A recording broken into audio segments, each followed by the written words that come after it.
ஒரு ட்ரௌசர் கூட போட முடியாத ஒரு சூழ்நிலைனா ஒரு சொந்தமா இன்னைக்கு கிளினிக் வச்சிருக்கிறேன். இந்த அரசு பள்ளிக்கூடத்திலே என்னால படிக்க முடியாத சூழ்நிலை இருந்துச்சு. அம்மாவுடைய சம்பளமே வந்து 20 ரூபா தான் களை வெட்டுவாங்க ஒரு நாளைக்கு. என்ன படிக்க வைக்கிறதுக்கு ஏதாவது ₹1 2 ரூபா கொடுப்பாங்க. 100-200 செலவாகும் வருஷத்துக்கு. சில நோட்டு புக் வாங்குறது கூட என்கிட்ட காசு இருக்காது. ஒருவேளை சாப்பாட்டுக்கு ரொம்ப கஷ்டப்படுவோம். 12வது அப்புறம் என்னால படிக்க முடியுமா அப்படிங்கிற ஒரு ஏக்கம் இருந்துச்சு. எனக்கு ஒரு ட்ரெஸ் கூட கிடையாது. ஏன்னா போட்டுக்கணும்னா ட்ரௌசர் கிழிஞ்ச ட்ரௌசர் தான் நிப்பேன். சட்டை மேல் சட்டை போட மாட்டேன். ஏன்னா சட்டை எனக்கு இருக்காது. யாராவது பக்கத்து வீட்டுல யாராவது கடன் கொடுப்பாங்க, அந்த சட்டையை பழைய சட்டையெல்லாம் கொடுப்பாங்க, அதை மாதிரி போட்டுப்பேன். ஆனா இன்னைக்கு நான் வந்து ஒரு கண் மருத்துவம் படிச்சுட்டு ஒரு சொந்தமா இன்னைக்கு கிளினிக் வச்சிருக்கிறேன்.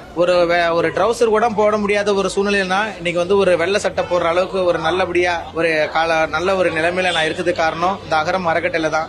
அறக்கட்டளை இல்லைன்னா நிச்சயமா நான் என்னால படிச்சிருக்க முடியாது. 12வது அப்புறம் என்னால படிக்க முடியுமா அப்படிங்கிற ஒரு ஏக்கம் இருந்துச்சு. வந்து அகரம் ஃபவுண்டேஷன்ல வந்து நீ படிக்கலாம் அப்படின்னு ஒரு டீச்சர் சொன்னாங்க பள்ளிக்கூடத்துல. இப்படி ஒரு வாய்ப்பு இருக்கான்னு எனக்கு ரொம்ப சந்தோஷம். உடனே நான் வந்து அப்ளிகேஷன் போட்டேன். அகரத்துக்கு அந்த அப்ளிகேஷன் வந்துச்சு. இருந்தாலும் ஒரு மாசமா எனக்கு வந்து ஒன்னும் ரிப்ளை வரல. சரி இதா அவ்வளவுதான் போல இருக்கு, நம்ம படிப்பு அவ்வளவுதான் முடிஞ்சிச்சு போல இருக்கு, எதுவுமே வரல, அகரம் கிடைச்சிருன்னு சொன்னாங்க, அதுவும் வரலன்னு சொல்லிட்டு வெயிட் பண்ணிட்டு இருக்கும்போது அப்புறம் எங்களுக்கு நேர்லயே ஹவுஸ் விசிட்ன்றதால வீட்டுக்கு நேர்லயே வந்து பார்த்தாங்க.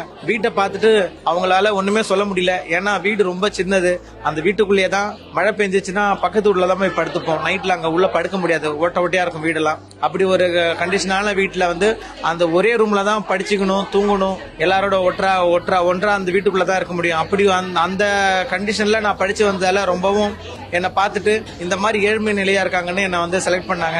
அன்னைக்கு நான் படிச்சு இன்னைக்கு வந்து ஓரளவுக்கு எனக்கு வந்து பிஎஸ்சி ஆப்டோமெட்ரிக் கோர்ஸை கொடுத்தாங்க. அந்த ஜோசப் கண் மருத்துவமனையில படிச்சேன். ஸோ அது மூலயமா படிச்சுட்டு அன்னைக்கு நான் எனக்கு ஒரு ட்ரெஸ் கூட கிடையாது. ஏன்னா போட்டுக்கணும்னா ட்ரௌசர் கிழிஞ்ச ட்ரௌசர் தான் நிப்பேன். சட்டை மேல் சட்டை போட மாட்டேன். ஏன்னா சட்டை எனக்கு இருக்காது. யாராவது பக்கத்து வீட்டுல யாராவது கடன் கொடுப்பாங்க, அந்த சட்டையை பழைய சட்டையெல்லாம் கொடுப்பாங்க, அதை மாதிரி போட்டுப்பேன். ஆனா இன்னைக்கு நான் வந்து ஒரு கண் மருத்துவம் படிச்சுட்டு இன்னைக்கு அது சார்ந்து படிச்சுட்டு ஒரு சொந்தமா இன்னைக்கு கிளினிக் வச்சிருக்கிறேன். ஒரு ட்ரௌசர் கூட போட முடியாத ஒரு சூழ்நிலைனா இன்னைக்கு வந்து ஒரு வெள்ளை சட்டை போடுற அளவுக்கு ஒரு நல்லபடியா நல்ல ஒரு நிலைமையில நான் இருக்குது. காரணம் இந்த அகரம் அறக்கட்டளை தான். அகரம் அறக்கட்டளை இல்லைன்னா நிச்சயமா நான் என்னால படிச்சிருக்க முடியாது.